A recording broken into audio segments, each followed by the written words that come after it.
The emergency room was a storm of sterile steel, frantic alarms and racing footsteps.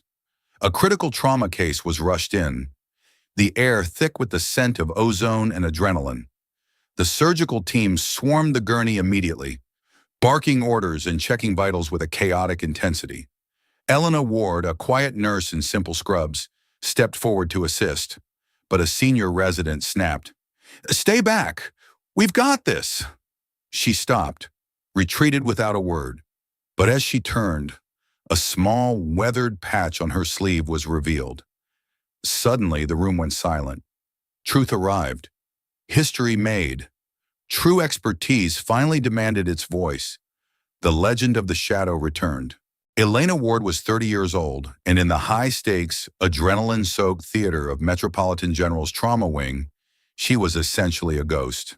She was a senior trauma nurse with over a decade of experience, a woman whose hands had restarted hearts in the mud of far-off places, and whose mind could calculate complex medication dosages faster than a computer in a crisis. But today, she wasn't the lead on the floor. She was assigned to clinical support, a role that most people saw as secondary, the one who handles the repetitive paperwork, checks the inventory of the crash carts, and stays out of the way of the primary responders who crave the spotlight. The atmosphere in the ER was heavy with the scent of ozone, industrial cleaner, and the unspoken weight of thousands of broken stories etched into the sterile walls. It was a world where time was not measured in hours or minutes, but in breaths and blood volume. The fluorescent lights above hummed with a relentless, low-frequency buzz that most people ignored. But to Elena, it was the rhythmic pulse of a system under extreme strain. She moved through the facility with a grace that suggested she was measuring the atmospheric pressure of the room rather than just walking through it. She had arrived 90 minutes early for her shift, a habit formed in much harsher environments where the first few seconds defined the final outcome. She spent that time in the supply room, not just counting gauze, but feeling the weight and balance of every instrument. She knew that a retractor with a microscopic loose screw could cost a surgeon 3 seconds of focus. And in the red zone, 3 seconds was the difference between a pulse and a flatline. To Elena, the hospital was a machine, and every part had to be calibrated for survival. She moved with a rhythmic, mechanical precision, her mind already running through the potential complications of the night. A sudden hemorrhage, a calcified artery, or a reaction to the trauma meds. To her newer colleagues and the resident doctors, Elena was just a reliable regular.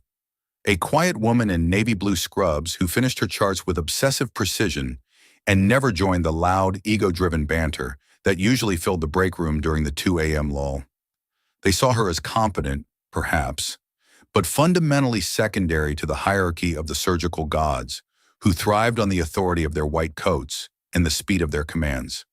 They judged her by her silence, assuming that because she wasn't shouting, she wasn't in command of the variables. They didn't realize that in the hierarchy of the elite, volume is often mistaken for authority, and speed is often mistaken for competence.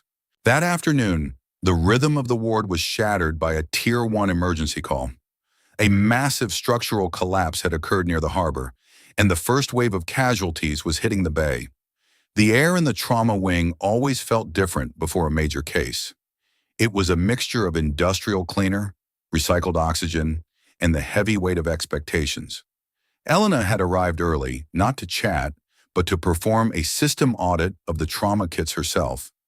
She noticed a micro leak in a portable oxygen tank, a detail that 99% of the staff would have missed, and quietly swapped it out without a word. She didn't seek credit. She only sought perfection in the mission of keeping souls anchored to the earth. To her, the facility wasn't a workplace. It was a biological landscape that required constant, silent calibration. As the heavy reinforced double doors swung open, a team of paramedics rushed in with a man whose life was visibly leaking onto the floor.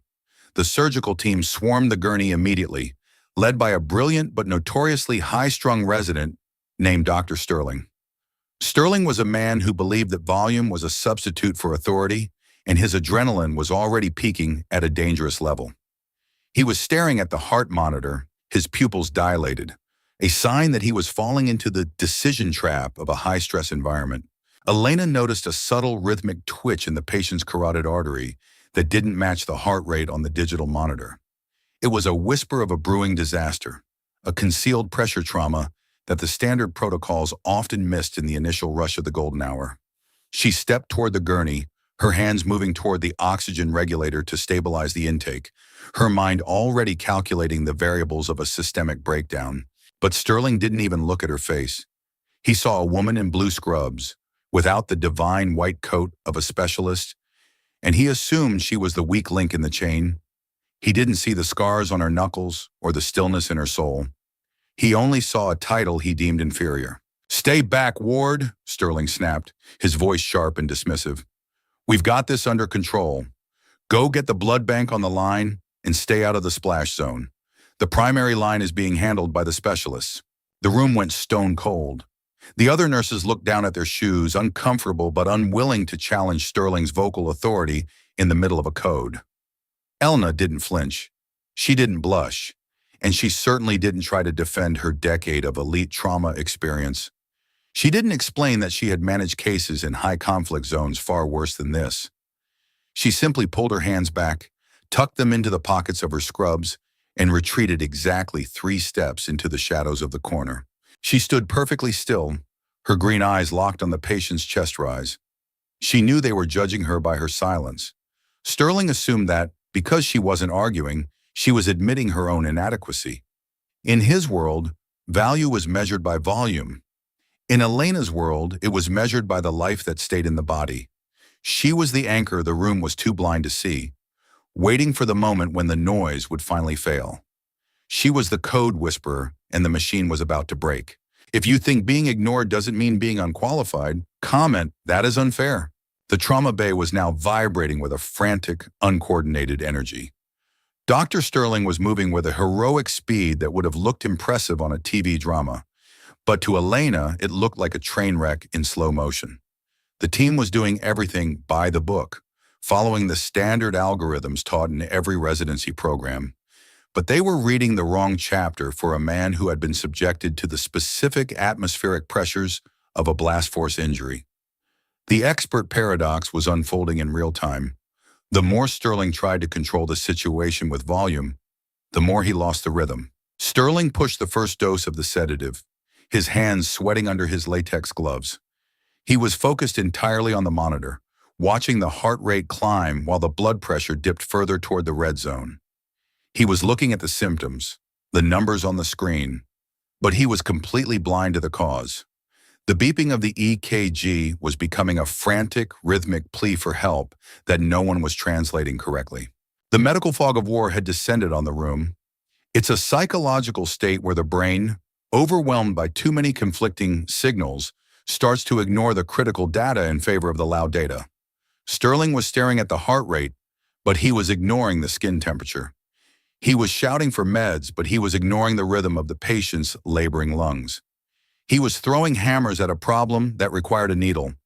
The air in the bay felt thick, almost stagnant, as if the oxygen itself were waiting for someone to take command. Elena watched from the shadows, her mind running through the anatomical layers of the injury with the speed of a supercomputer. She saw the lag in the monitors that the doctors were ignoring.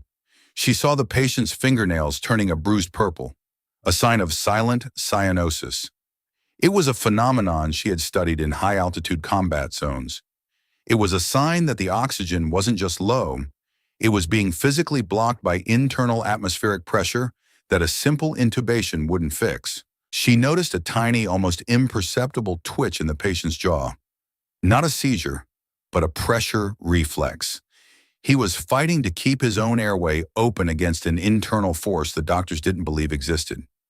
If they pushed that secondary sedative now, his heart would enter a shock reflex loop it won't come back from. Every microsecond was a brick being added to a wall of inevitable failure. The room was still shouting at the wind.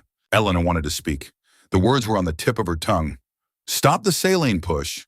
Adjust the thoracic angle. Vent the secondary cavity. But she remembered Sterling's command. Stay back. In a hospital environment, breaking the chain of command during a trauma code is professional suicide, unless the patient is actively arresting. If she spoke now, Sterling would only shout louder to cover his own growing insecurity. He saw her as support staff, someone who knew where the blankets were kept, but likely didn't understand the complex language of high-pressure survival. He was looking for a title, but the patient needed a master. She realized that speed without awareness is just a faster way to fail. She saw the 3 millimeter lag in the rise of the right chest wall. It wasn't a heart problem. It was a tension leak from the internal assembly of his tactical vest, pressing against a broken rib. She was the only one who saw the cliff, and the only one who knew how to fly. She was the conductor of a dying orchestra, waiting for the first chair to miss a note. The atmosphere was becoming toxic with ego and misplaced urgency. The medics were relying on their white coats as armor, refusing to believe that a nurse could see something they missed. They were ignoring the warnings because listening would mean admitting they didn't have total control over the fate of the man on the gurney. The room was full of experts, yet no one was listening to the heartbeat. Elena stood like a stone in the middle of a raging stream, her breathing deep, rhythmic, and even, mirroring the profound stillness of the desert at midnight. The men around her were still vibrating with the frequency of panic, but Elena was a fixed point, a lighthouse in the middle of a gale. She reached into the utility cart behind her and quietly prepped a specialized microdriver and a decompression kit, keeping it hidden in the palm of her hand. She wasn't waiting for permission anymore. She was waiting for the moment when the truth would become the only currency that mattered. The monitor began a high-pitched, discordant scream as the patient's heart rate bottomed out. "Code Blue, he's arresting!" Sterling shouted. But it wasn't an arrest. It was a lockout, and the master was finally ready to unlock the door. The Shadow Raven was about to take flight. If you realize small mistakes can grow under pressure, comment, "I was wrong." The shift happened at exactly 2:18 a.m. The patient's breathing suddenly hitched, a sharp, wet sound that cut through the chatter of the room like a gunshot. His eyes snapped open, wide, terrifyingly clear, and full of the raw, unfiltered adrenaline of a man who knows he is drowning on dry land. Elena began to move, not toward the bed, but to adjust the monitors for a better view. As she reached across the light, her navy sleeve pulled back just a few inches. And then it happened. A small, jagged geometric patch on the underside of her forearm became visible under the bright fluorescent lights. It was a black, interlocking series of triangles and a single stylized raven's wing. It wasn't decoration. It was a recognition of a legend, a mark that meant she had operated in zones where maps didn't exist. A senior attending surgeon, Dr. Vance, who had just walked in to supervise the code, stopped dead in his tracks. He didn't look at the monitor. He didn't look at Sterling. He looked at that patch, and he felt a cold spike of shock hit his spine. He recognized the posture, perfectly square, hands visible, eyes calm, the stance of a veteran. "Hold everything," Vance barked. His voice had a density that bypassed the noise of the room entirely. The residents froze as if the air had turned to glass. Sterling looked up, his hand hovering over the laryngoscope, his hands shaking so much the metal was clattering against the gurney. "Sir, he's in respiratory failure. We need to tube him now." Vance didn't even turn his head toward Sterling. He walked straight to Elena, his eyes locked on her sleeve. "Where did you get that?" Vance asked, his voice low, raspy, and full of a sudden, deep-seated fear. Elena didn't look at Sterling for validation. She didn't salute. She simply looked at the senior surgeon with eyes as steady as the marble floor. "Advanced Trauma Coordination Program, Red Sector, 2018, she replied. The room went stone cold. The Red Sector program was a legend in the world of high-altitude tactical medicine, a Tier 1 program that operated in zones where the rules were written in blood. Only 12 people in the country were certified to run that sequence without a surgical lead, and Elena Ward was clearly one of them. Truth had arrived. Vance looked at Sterling, then at the rest of the team with a gaze that could have dismantled a mountain. "Step back," Vance whispered. "Sterling, get away from that gurney. Now." "But sir, she's just a nurse," Sterling started, his pride flaring up even as the patient faded. "I said move," Vance roared, the effort causing a vein to pulse in his forehead. You're trying to intubate a thoracic vacuum. You're about to kill him. She's not just anything. She's the Raven. Step in, Elena. The room is yours." This was the moment of the reversal, the moment where true expertise revealed itself through the static of ego. Elena Ward didn't waste a heartbeat on an apology or a smug look. She didn't use force. She used a specific, rhythmic sequence that sounded like a click of pure satisfaction. She walked into the sterile zone with a speed and intent that made the residents stop and breathe. She moved with a laminar flow that made the previous chaos look like static on an old television. 1. Identifying the fault point. She didn't perform a whole new procedure. She just fixed the point of failure. "He's not in respiratory failure," Elena announced, her voice a calm, rhythmic drone designed to lower the room's heart rate. "It's a diaphragmatic tension lock. Sterling, drop the sedative push. You're triggering a cardiac arrest." 2. Adjusting the sequence. She reached for the large bore needle from the kit she had prepped in the shadows. She felt the space between the second and third ribs with a mechanical, cold precision. She drove the needle into the chest wall with a sharp, practiced thrust. A sharp, audible hiss of trapped air, like a tire blowing out, whistled out of the man's chest. It was the sound of a life returning. On the monitor, the flat lines began to spike into healthy, rhythmic peaks instantly. 10, 20, 60, 80, 3. Synchronizing the team. "Vance, I need whole blood, not saline. Miller, stop the push. Titrate the O2 to 5 liters and adjust the PEEP to 10. Now." It wasn't a request. It was a directive from a higher authority. The team, previously fractured and panicked, suddenly became a single, synchronized unit under her guidance. They weren't warriors or gods anymore. They were her assistants. The flow of the room became smooth, rhythmic, and purposeful. The medical fog lifted, replaced by surgical clarity. In those few minutes, the trauma bay was a masterclass in clinical perfection. The situation was stabilized. The patient was coming back from the abyss. Elena stood by the bed, her hands steady, her expression as neutral as a stone wall. She had dismantled the room's ego-driven hierarchy in under 60 seconds. Not by shouting louder, but by being the only person who knew the rhythm of the storm. Truth had been served with surgical precision. A junior doctor whispered to Vance as they finished the stabilization. "What is that patch, sir?" Vance looked at Elena with a gaze of profound respect. "You don't get that patch unless you've been there, son. And if you see it, you listen. Because she's the only one who knows how to keep the world from ending." Truth had arrived. The invisible shadow was gone, and the master was standing in the light. If you believe real skill is knowing what others miss, comment, "I am indebted." The remainder of the shift passed in a heavy, reflective silence that hung over the trauma wing like a protective shroud. The data was finalized, the patient was safe, and the mission parameters were adjusted to prevent another pressure lock. The tension in the bay had faded, replaced by a strange, quiet energy, as the staff began to process the miracle they had just witnessed. The medical fog of war had lifted, leaving behind the wreckage of broken assumptions. The hospital at 4 a.m. is a strange, liminal space where the line between life and death feels remarkably thin.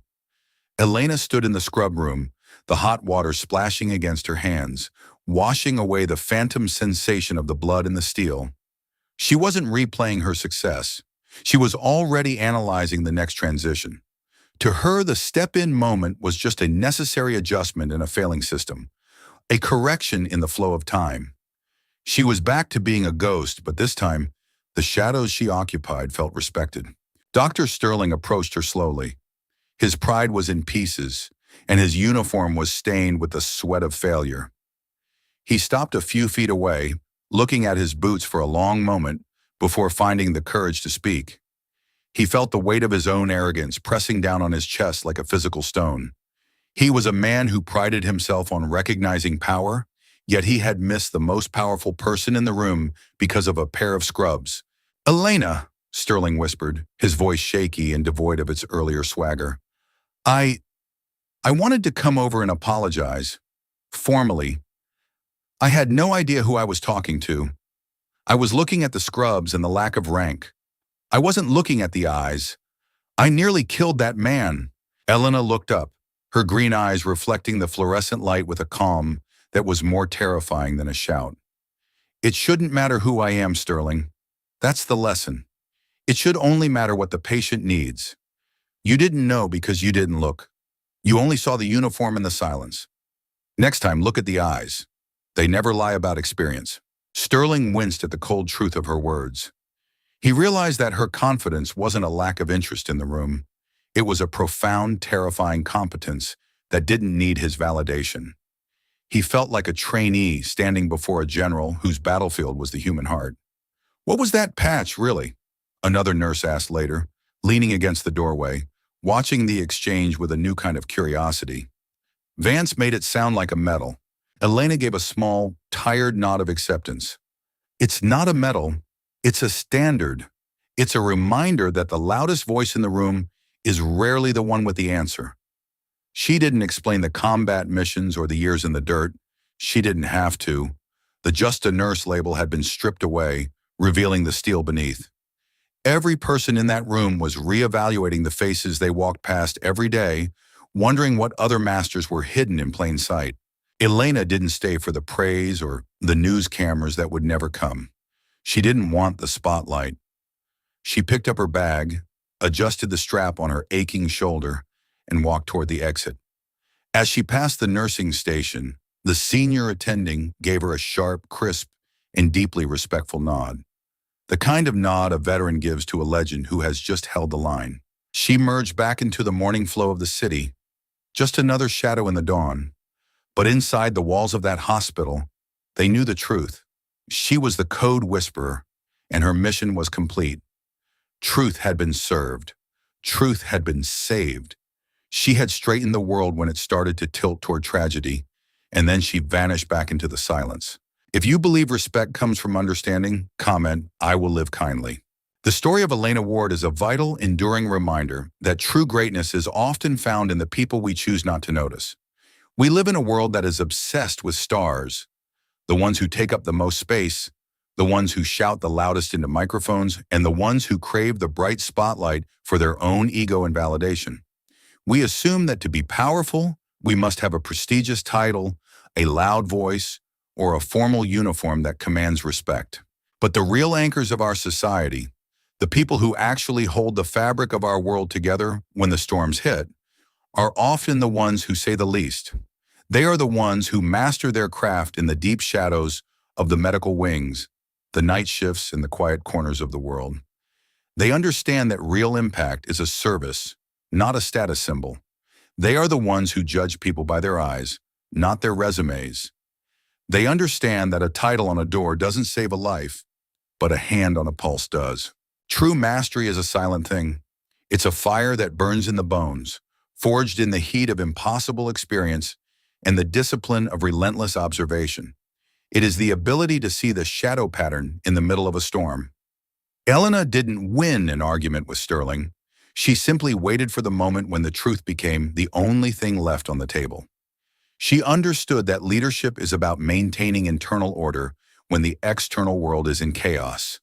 Her silence was a weapon of absolute concentration. Value doesn't lie in your position on an organizational chart or the letters after your name. It lies in your perspective. Elena didn't know more than the surgeons in terms of academic theory. She simply saw the reality differently. She saw the connections between the dots that everyone else was treating as isolated incidents. She understood that in a crisis, the person closest to the problem is often the one with the most valuable information, provided they have the courage to speak up when it matters most. She was the anchor that the wind couldn't move. Elena didn't need to prove herself before the crisis arrived. She knew that the truth would eventually demand a voice, and she was prepared to answer when it did. A single detail, like a small patch on a sleeve, can contain a lifetime of stories, sacrifices, and skills that are invisible to those who are too busy looking for a reason to judge. She showed that the most powerful thing in a room is a mind that is clear of noise. The next time you find yourself in a room where the experts are failing and the noise is deafening, look for the person in the corner who has been watching the baseline. Look for the quiet observer who has seen the patterns that others deem too small to notice. They might just be the raven you need to get home alive. They might just be the only reason the whole world keeps spinning while you are asleep in your bed. Real strength is quiet, real leadership is clear, and real heroes don't care if you ever know their names. They only care that the mission is complete and the people are safe in their beds. Be the observer, be the master of the detail, be the truth. Let your actions be the only announcement you ever need to make.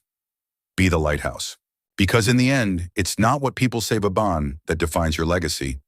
It's what the world becomes because you were Jao. Even if you stayed in the shadows until you were called to reveal who you were, that is the power of the silent professional. And that is the lasting lesson of the patch. Truth had been served with surgical precision, a story written in silence and saved in a heartbeat. If you believe the people who are overlooked but carry real experience deserve recognition, leave a comment below. And if this story reminds you that sometimes one small detail can reveal the whole truth, don't forget to subscribe for more.